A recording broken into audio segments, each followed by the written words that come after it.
Козучи — это лорд Ку, он же внук третьего Цучикаги, Оноки. Откуда сила у шиноби, которые пришли за Мицуки? Всем привет, с вами Анивидео. Вышла 80-я серия Боруто, и она натолкнула меня на пару мыслей. Но перед началом просмотра хочу вас попросить набрать 2000 лайков, для стимула чаще выпускать ролики. События всей серии пересказывать не буду, так как вы сами посмотрите данную серию. Как мы знаем, у шиноби, которые пришли за Мицуки, очень странные способности. Один, например, может использовать технику Дейдары. Как нам дали понять, они искусственно созданные люди, но не как Мицуки. Скорее всего, это запрещенная техника голема, и в данного голема была запечатана ДНК какого-то определенного персонажа с его способностью, или же свиток с определенной способностью. И как я понял, многие из них владеют только одной способностью, но я надеюсь, что это не так. То, что они големы, это можно было понять из данной серии. По поводу марионеток, которые им подчиняются. Судя по всему, они созданы также с помощью запрещенной техники голема. У меня есть мысль по поводу этого, но она звучит немного бредово.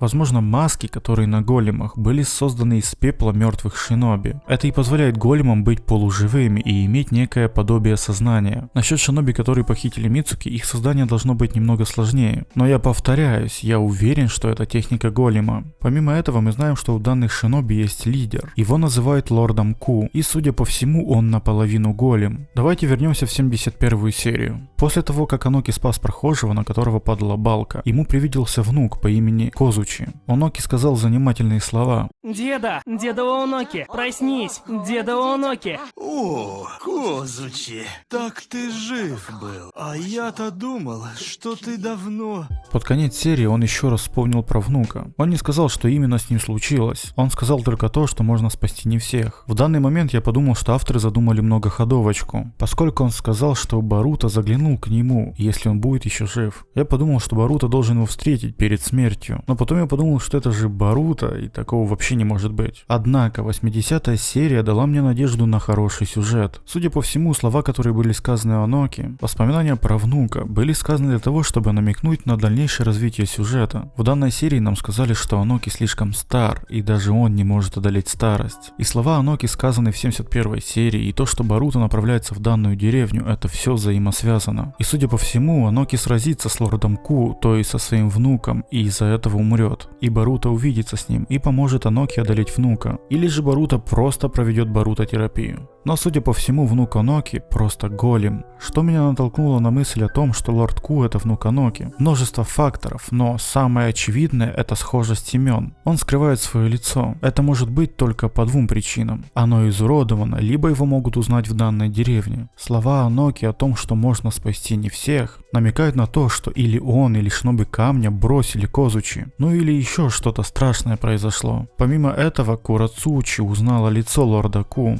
Если это будет так, я даже скажу, что это хороший сюжет. И у авторов получилась неплохая многоходовочка. Данной серии я поставлю оценку 8 из 10, так как она мне понравилась. Всем спасибо за просмотр. Также Гаррисон устраивает конкурс в своей группе. В данном конкурсе будут разыгрываться пару аниме-игр. Но самая интересная игрушка это будет Наруто Шторм 4, в которую я частенько играю на стриме. Ссылку на конкурс я оставлю в комментариях. Всем спасибо за просмотр, всем удачи и пока.